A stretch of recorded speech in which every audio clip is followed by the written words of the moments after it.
All right, friends. Let's do two things as we get ready to learn some Torah.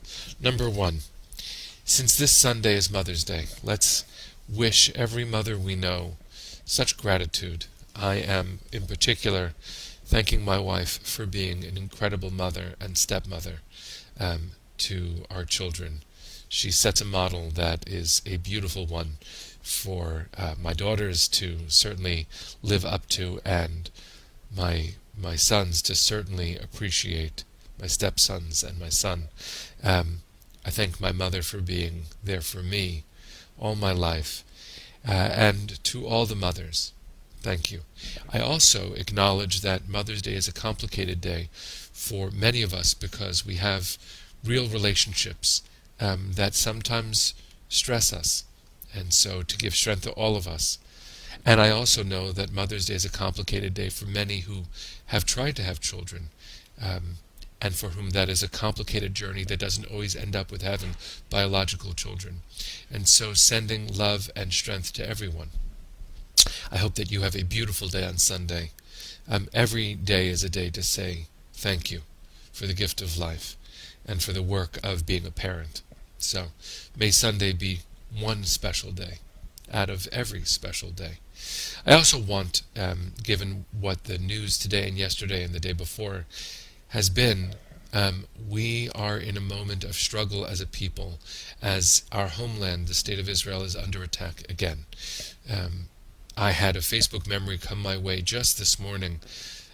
2 years ago today, there was a viral video of Iron Dome, the security system in Israel, with funding from the United States, protecting citizens from missiles from Gaza 2 years ago today. And there was a similar photo in the news this morning in the Times of Israel. And so I want to say that our broken hearts are united and our resolute hearts are united. We are committed to defending our people and to standing in solidarity whenever we point to the state of Israel and we say something complicated about the decisions that any government of Israel makes. That says nothing of our devotion, our unconditional devotion to the welfare of Israel's citizens and to our horrified response to those who would send missiles into civilian populations. And so I'm going to talk Torah in a moment, but I do so with appreciation for the work that we all do, especially our brothers and sisters who defend our homeland. And I hope that this will make you even more resolute to be part of the Celebrate Israel parade here in New York and elsewhere around the world, marking not just Israel's 75th birthday, but the work it takes to defend our citizens. So, friends, with full hearts, resolute hearts, and a little bit broken hearts, let's learn some Torah. This week we end our study of the Parshiot in Leviticus. This is Behar Bechukotai, and I wanted to point to one specific part of it. I thank the late, great Rabbi Jonathan Sachs, Zichrono Livracha, may his memory be for a blessing, for his enduring inspiration. You should find his videos on every Parsha available thanks to the work of his office and the foundation dedicated to perpetuating his gorgeous visions for the world. He points to this week's Torah portion, Bechukotai, one of the two, and says that in the midst of a very complicated part of it, the klalot, the curses, we find an enormously comforting section, not where you'd expect it. And in fact, the theology that supports my modern Zionism is one that holds God close in moments of tribulation. You can look at these parshiot, the section of the curses, and not know what to do with them, and that's fair. How often we are told in the Torah, if you listen well to my words, I will bless you with rain, I will protect you. And how often in history we have seen that that's not quite the case. How do we hold on to God in moments that are hard? It's very, very important to talk about such things. How do we hold the Torah when its promises don't quite line up with reality? So I want to read to you out of context, because sometimes that's what we do. A few verses that offer comfort and strength and perhaps a way forward. This is from chapter 26, Chaf Vav, of the book of Vayikra, the book of Leviticus. It's toward the end of the book of Leviticus. And as Judy said earlier when we were saying good morning to each other, this is a Shabbat Chazak. We say at the end of every Sefer Torah, when we come to the end of a book of the Torah, in Shul we say Chazak, Chazak, V'nit Chazek. Strength, strength, let's be strong. So let's decide in advance that that's what God would have us say to each other. And maybe what we need to say back to God. And certainly what our people needs us to be saying right now. Chazak, chazak, strong, be strong. Nit chazek, even better than that. Let's be strong together, united here and there across the sea, united in heart, soul, and destiny with our people, and with pride.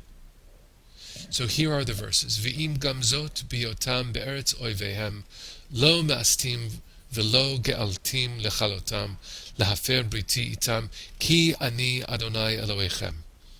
I'll read two verses in English here.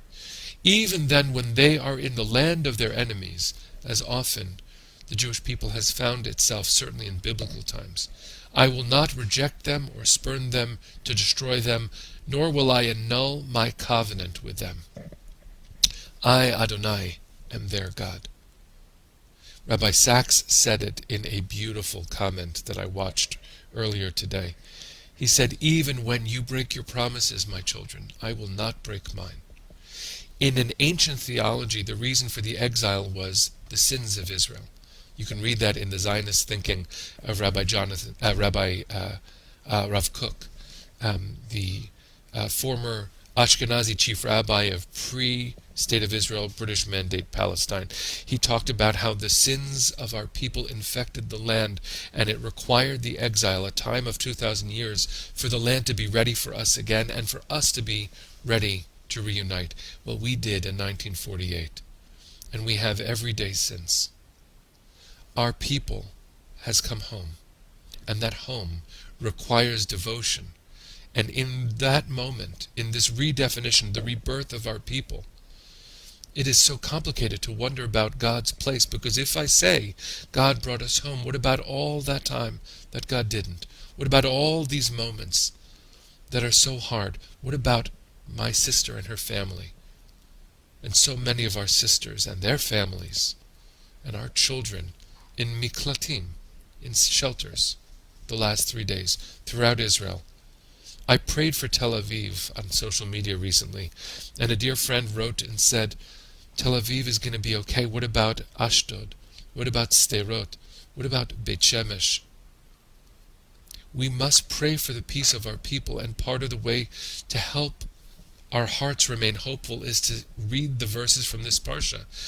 Even in a place of enmity, which doesn't have to be the future for Israel, and it doesn't have to be the reality for the Palestinian people, held hostage by their own leaders for a very long time. It doesn't have to be like this. The parsha suggests that even when we fail as human beings, God won't give up. So we owe it to our children's children.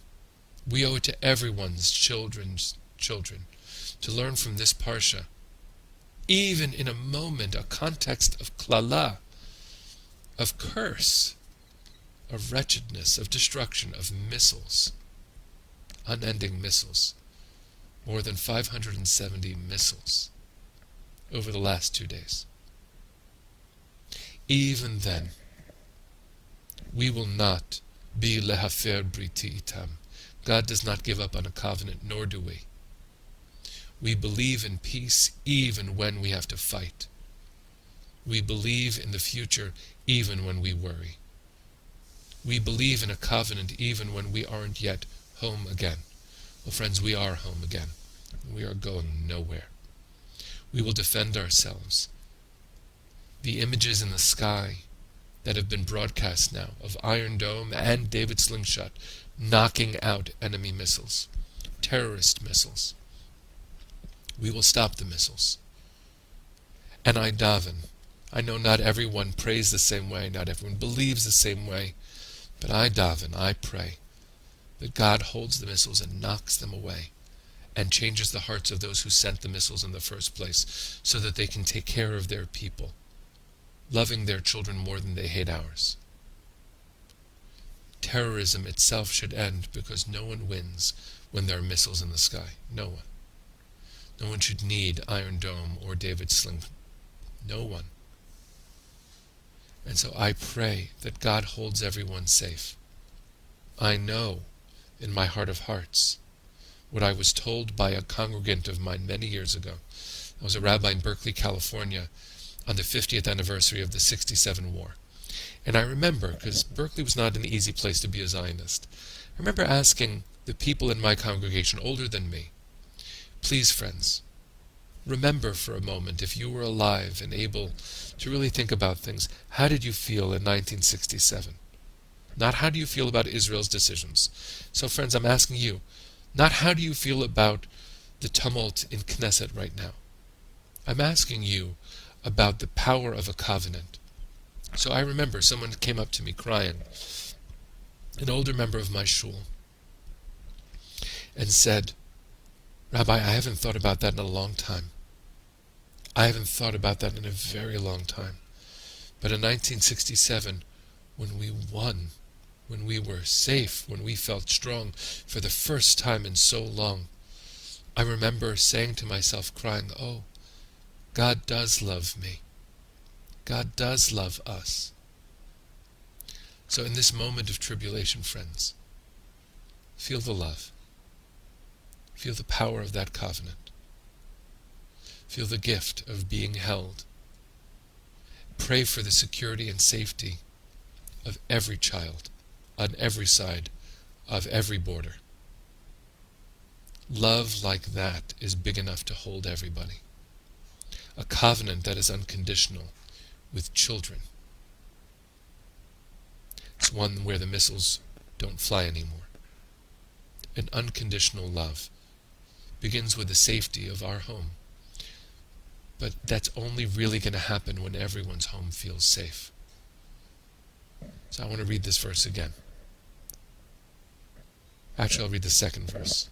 V'zacharti lahem brit rishonim, asher hotzeiti otam me'eretz Mitzrayim le'inei hagoyim liot lahem le'Elohim ani Adonai. I will remember that first covenant. The first. So what was the first promise? I'll be yours. That's paraphrasing this verse. Of course, I pray first and foremost for my sister and her family in Tel Aviv, representing Jews and non-Jews who are citizens of the State of Israel, that they should be safe, held secure. The trauma of the red alerts and the sirens, that trauma should end and be healed, because there are no more missiles coming. I also pray for the people held hostage by their own leadership in Gaza, because it cannot be a simple time to be a child in Gaza today either. The covenant I believe in, God's covenant, is bigger than a tribe. It reminds me that circles of belonging have to expand until we all remember that we belong to each other. May it be a peaceful Shabbat in Israel.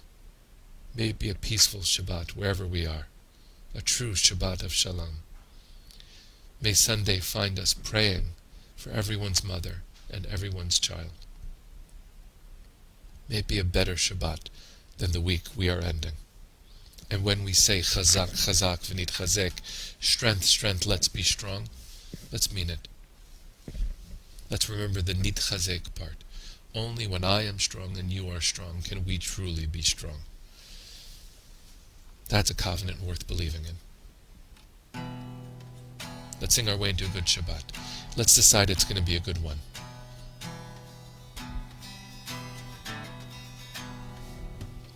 Hay alai lai, alai alai alai, hay alai lai, alai alai lai, hay alai lai, hay alai lai, alai alai lai, ala la la la, hay ala la la la. Hi la la la la. Hi la. Hi la la. Hi la la la la. Hi la la. Alai alai alai. Hi alai alai. Alai alai alai. Hi alai alai. Hi alai alai alai. Alai alai. La la la la. Hi la la la la. Hi la la la la. Hi la. Hi la. Hi la la. Hi la la la la. Shabbos, friends. See you next week.